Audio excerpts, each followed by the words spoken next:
Mathilakam bank മൈതാനത്ത് ഞാൻ 8 ദിവസം സൈക്കിളിലിരുന്നു. അത് കഴിഞ്ഞിട്ട് പിന്നെ പോകുന്നത് കയ്പമംഗലം കാളമുറി എന്ന് പറഞ്ഞ സ്ഥലത്താണ്. അവിടെ പരിപാടി നടത്തുമ്പോഴാണ് ഈ പഴയ സൈക്ലിങ്ങക്കാരനായിട്ട് ബന്ധപ്പെടുന്നത്. അവിടെ കളി നടത്തിക്കൊണ്ടിരിക്കുന്ന ഒരു ദിവസം പകല് 2-3 ദിവസം പരിപാടി നടത്തി കഴിഞ്ഞപ്പോൾ ആ നാട്ടുകാരന്ന് പറഞ്ഞില്ലേ, ഇവിടെ ഒരു പഴയ സൈക്ലിങ്ങക്കാരനുണ്ട് കേട്ടോ, മൂപ്പര് പ്രസിഡന്റിന്റെ അവാർഡൊക്കെ വാങ്ങിയ ആളാണ്, ഇന്ത്യൻ പ്രസിഡന്റിന്റെ. പറഞ്ഞാൽ ആരാണ് ഏതാണെന്നൊന്നും അറിയില്ല. അങ്ങനെ ഇരിക്കുകയാണ്. ആള് വരും ഇവിടെ എന്ന് പറഞ്ഞാൽ ഞങ്ങൾ 2-3 ദിവസം കഴിഞ്ഞപ്പോഴാണ് ഇദ്ദേഹം പകല് വരികയാണ്.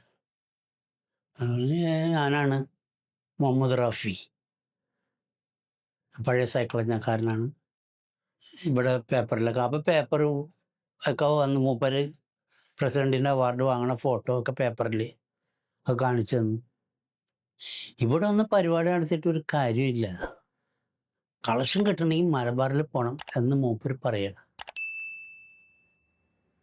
അപ്പം ഇവിടെ അറിയപ്പെടുന്നത് കയ്പമംഗലം റാഫി എന്നാണ്. കയ്പമംഗലം മുഹമ്മദ് റാഫി.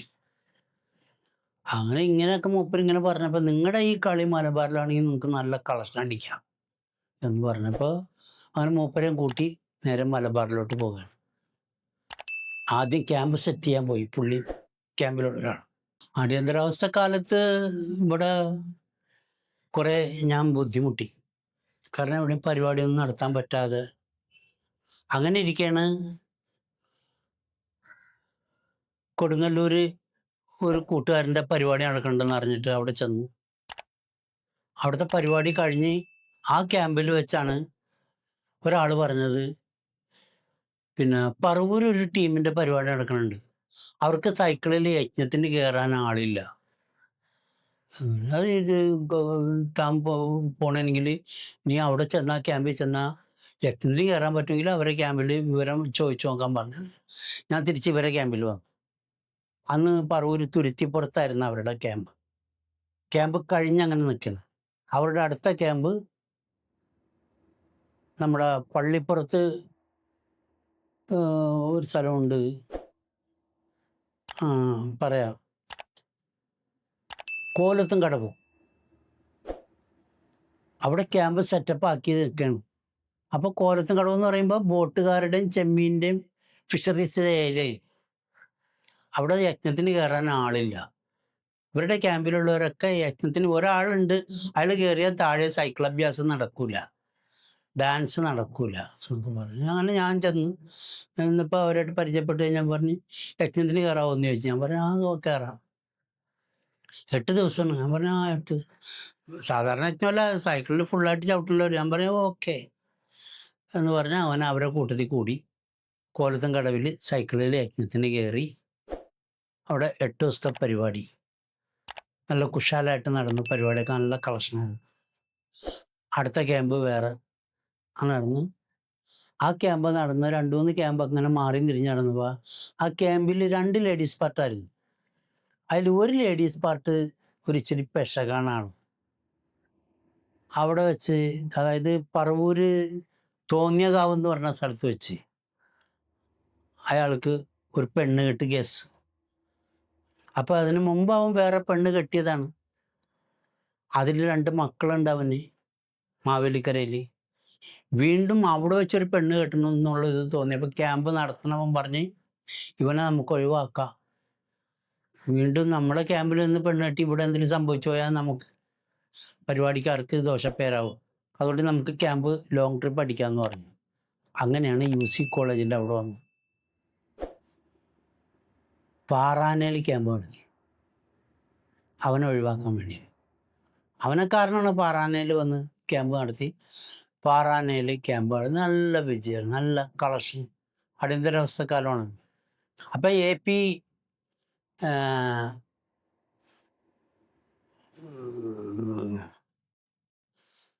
SP അന്ന്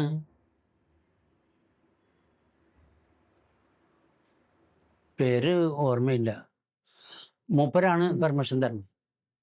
വന്ന് 1 മാസത്തെ ക്യാമ്പ് തരണം. അപ്പോൾ 2 ക്യാമ്പ് നടക്കുള്ളൂ, 15 ദിവസം. കാരണം 3 ക്യാമ്പ് നടത്താനായിട്ടാണ് തരിക, 10, 20, 30. അപ്പോൾ 10 ദിവസം കൊണ്ട് ഒരു ക്യാമ്പ് നടത്താൻ പറ്റില്ല. കാരണം ഇതെല്ലാം കെട്ടി റെഡിയാക്കി എല്ലാം വന്ന് വീട്ടിലൊക്കെ ചിലരൊക്കെ പോയൊക്കെ വന്ന് നടക്കുമ്പോൾ 4-5 ദിവസം അങ്ങനെ പോകും. അങ്ങനെ ഒരു ക്യാമ്പ് പാറാനയിൽ നടത്തി. പിന്നെ ഒരു ക്യാമ്പ് നടത്താനുള്ള ഗ്യാപ്പുണ്ട്. ആ ക്യാമ്പ് ആൾക്കാരോട് എല്ലാം പറഞ്ഞ് ഇങ്ങനെ കടുവപ്പാടത്ത്. അപ്പോൾ എല്ലാവരും പറഞ്ഞ് പാറാനയിലുള്ളൊരു കടുവപ്പാടം എന്ന് പറഞ്ഞ സ്ഥലത്ത് പോയി നടത്തണ്ട. ആലമ്പ് പ്രദേശമാണ്. ഒക്കെ മുസ്ലിങ്ങൾ തമ്മിൽ ഇടിയാണ്. അങ്ങനത്തെ പ്രദേശമാണ് എന്ന് പറഞ്ഞു. അപ്പോൾ പറഞ്ഞു അങ്ങനെയുള്ളത് സാരമില്ല, വേറെ ക്യാമ്പ് നടത്താൻ ഞങ്ങൾക്ക് സ്ഥലവും കറണ്ടും ഒന്നും കിട്ടാനില്ല. അപ്പോൾ ഇപ്പോൾ സെറ്റായ ക്യാമ്പ് എന്തായാലും പോയി നടത്താം. അവിടെ വേണ്ടപ്പെട്ട ആൾക്കാരെല്ലാം പിടിക്കുക എന്ന് പറഞ്ഞിട്ടാണ് അന്ന് UC കോളേജിൽ ഫിസിക്സിലെ എന്തോ ആരോ ആയിരുന്നു കുഞ്ഞുമരക്കാർ, CK മരക്കാർ. അദ്ദേഹത്തിനെ പിടിച്ച് അദ്ദേഹമാണ് സ്ഥലവും കറണ്ടൊക്കെ റെഡിയാക്കി തന്നു. അപ്പോൾ വേണ്ടപ്പെട്ട ഒരാളാകുമ്പോൾ അവിടെ ആലമ്പ് കുറേ കുറഞ്ഞു കിട്ടും. അങ്ങനെ ഇത് CK മക്കാരാണ് ഇത് സ്ഥലവും കറണ്ടൊക്കെ മൂപ്പര് അഡ്വൈസറായിട്ട് നിന്ന് സ്ഥലവും കറണ്ടെല്ലാം റെഡിയാക്കി. കൊടുങ്ങല്ലൂരിലുള്ള ഒരു പയ്യനുണ്ട്, അവനെ പിടിച്ച് സൈക്കിളിൽ കയറ്റിയ കൊച്ചു പയ്യനായിരുന്നു. താഴെ ഞങ്ങൾ പരിപാടിയൊക്കെ നന്നായിട്ടൊക്കെ വിജയിച്ചു. അതിൻ്റെ 4 ദിവസം കഴിഞ്ഞപ്പോൾ ഇടി നടന്ന അവിടെ. പാറാനയിലുള്ള ആൾക്കാർ പറഞ്ഞ പോലെ തന്നെ ഭയങ്കര ഇടി. ഞാൻ കുഴിയിൽ കിടക്കുക, സൈക്കിളൊക്കെ ഞാൻ മുകളിൽ നടക്കുന്നുണ്ട്, ഞാൻ കുഴിയിൽ കിടക്കുക. ഭയങ്കര ഇടി, ആൾക്കാർ തമ്മിലിടി. ഞാൻ കുഴിയിൽ നിന്ന് കയറി വന്നപ്പോഴത്തേക്കും ഇതൊന്നും ഞാൻ കണ്ടിട്ടില്ല, അറിഞ്ഞിട്ടില്ല. അപ്പോൾ അവിടെ ഭയങ്കര അടി നടന്ന ആൾക്കാരെല്ലാം ഓടി സ്റ്റോപ്പായി. അപ്പോൾ എന്താ സംഭവിക്കേണ്ടത്? ഇത് മൈക്ക് സെറ്റ് ഓഫ് ചെയ്ത് കളക്ഷനൊക്കെ എടുത്ത് എല്ലാം കഴിഞ്ഞ്. അപ്പോൾ കുഴിയിൽ കിടക്കുമ്പോഴല്ല, അതല്ലാത്ത ഒരു ദിവസമാണ് അടിയാണത്. പരിപാടി സ്റ്റോപ്പ് ചെയ്ത് മൈക്ക് സെറ്റ് ഓഫ് ചെയ്ത് ആൾക്കാരൊക്കെ പോയി. രാത്രി 1 മണിയായപ്പോൾ പോലീസ് വണ്ടി വന്നു. ആലുവ എന്താ ഇവിടെ സംഭവം? ഇങ്ങനെ ഇടി നടന്ന ആൾക്കാരുണ്ട്. അപ്പോൾ നിങ്ങൾ എന്ത് ചെയ്തു? ഞങ്ങൾ സെറ്റ് ഓഫ് ചെയ്ത് പരിപാടി സ്റ്റോപ്പ് ചെയ്ത്. എന്താ അടുത്ത പ്ലാൻ? സൈക്കിളിൽ ആരാ ഉള്ളത് ഗ്രൗണ്ടിൽ? അങ്ങനെ സൈക്കിളിൽ ഇരിക്കുന്ന ആൾ ഇറങ്ങിയിട്ടില്ല. അയാളെ വേറൊരു സൈക്കിൾ ജോയിൻ ചെയ്ത് സൈക്കിളിൽ തന്നെ. അത് നാട്ടുകാരോട് ചോദിച്ചിട്ട് വേണം ചെയ്യാൻ. അപ്പോൾ ഇനി എന്താണ് അടുത്ത പരിപാടി? അത് ആൾക്കാരെങ്കിലും നാട്ടുകാർക്ക് സമ്മതമാണെങ്കിൽ വീണ്ടും ഇവിടെ പരിപാടി നടത്താം. അങ്ങനെ നടത്തിയാൽ മതി. പിറ്റേ ദിവസം രാവിലെ ഈ CK മക്കാരും വേറെ കുറച്ച് ടീമൊക്കെ വന്നിട്ട് പറഞ്ഞ് ഇവിടെ കുഴപ്പമൊന്നുമില്ല, അത് പുറമേ ഉള്ളൊരു ഇടി ഉണ്ടാക്കി പോയതാണ്, നിങ്ങളുടെ കഞ്ഞിയിൽ മണ്ണ് വീണ് സാരമില്ല, ഒരു ദിവസം അങ്ങനെ പോട്ടെ, ഇന്ന് മുതൽ നിങ്ങൾ പരിപാടി തുടങ്ങിക്കോ, എന്തുണ്ടെങ്കിലും നമ്മൾ നോക്കിക്കോളാം എന്ന് പറഞ്ഞ് ഓക്കെ പറഞ്ഞ് പിറ്റേ ദിവസം വീണ്ടും പരിപാടി നടത്തി. അങ്ങനെ 8 ദിവസത്തെ പരിപാടി ഇവിടെ നടത്തി. ഇതിൻ്റെ ഇടയ്ക്കാണ് ഒരു പാർട്ടി വന്ന് എൻ്റെ ഉമ്മ അന്വേഷിച്ച് വന്നിട്ടുണ്ടായിരുന്നു ഇവിടെ എന്നെ. അപ്പോൾ സ്ഥലം കാണിച്ചു കൊടുത്തത്, സ്ഥലം കാണിച്ചു കൊടുത്തത് ഒരു പെൺകുട്ടിയാണ്. അങ്ങനെയാണ് ഈ പെൺകുട്ടി വന്ന് സ്ഥലം കാണിച്ചു കൊടുത്തു കഴിഞ്ഞപ്പോൾ എൻ്റെ ഉമ്മ പറഞ്ഞു, ആ പെൺകുട്ടി ഏതാടാ, കൊള്ളാമല്ലോ എന്ന് പറഞ്ഞു. അങ്ങനെ ഉമ്മ പോയി. ഉമ്മക്ക് ചെറിയൊരു വണ്ടിക്കൂലിയും കൊടുത്ത് ഉമ്മ പോയി. ഇനിയിപ്പോൾ ഈ പെൺകുട്ടിയെ ഇപ്പോൾ നാട്ടിലുള്ളവർ പറഞ്ഞ് നമ്മുടെ നാട്ടിൽ നിന്നൊരു പെണ്ണ് കെട്ട്, താൻ ചൂണ്ടിക്കാണിച്ച തന്നെ പെണ്ണിനെ കെട്ടിച്ചരാന്ന് പറഞ്ഞു. ഇവിടെ ഞാൻ ഈ പെൺകുട്ടിയുടെ കാര്യം പറഞ്ഞു, ഇങ്ങനെ ഒരു പെൺകുട്ടിയുണ്ട്, ഞാനിങ്ങനെയുണ്ട്. അത് അവരോട് ചോദിച്ചറിയണം, വീട്ടുകാർക്കൊക്കെ സമ്മതമാണെങ്കിൽ ചെയ്യാം. അങ്ങനെ ഇവിടെ ഈ ഇതിൽപ്പെട്ട 1-2 പേര് ചെന്ന് ചോദിച്ചു, ഇങ്ങനെ ഒരു ആലോചന ഉണ്ട്, നിങ്ങൾ കെട്ടിച്ചു കൊടുക്കുന്നത്. ആ കുടുംബമായിട്ടുള്ള ബന്ധപ്പെട്ടവർ വന്നാൽ ആലോചിച്ച നടത്താം എന്ന് പറഞ്ഞു. ഞാൻ ചെന്ന് വീട്ടിൽ ചെന്ന് പറഞ്ഞ് എൻ്റെ കാരണന്മാരോട് പറഞ്ഞ് അവർ വന്ന് കണ്ടു, ഇഷ്ടപ്പെട്ടു. അളിയനും പെങ്ങന്മാരും ഒക്കെ വന്ന് കണ്ടു, ഇഷ്ടപ്പെട്ടു. അങ്ങനെ കല്യാണം തന്നെയല്ല, കല്യാണം ഇടയ്ക്ക് വെച്ച് വാപ്പ മരിച്ച്. ഇവിടെ വന്ന് പെണ്ണ് കണ്ട് ഇഷ്ടപ്പെട്ടെല്ലാം പോയി. വീട്ടിൽ ചെന്നപ്പോൾ കുറച്ച് നാൾ കഴിഞ്ഞപ്പോൾ വാപ്പ മരിച്ചു, പെര കത്തി.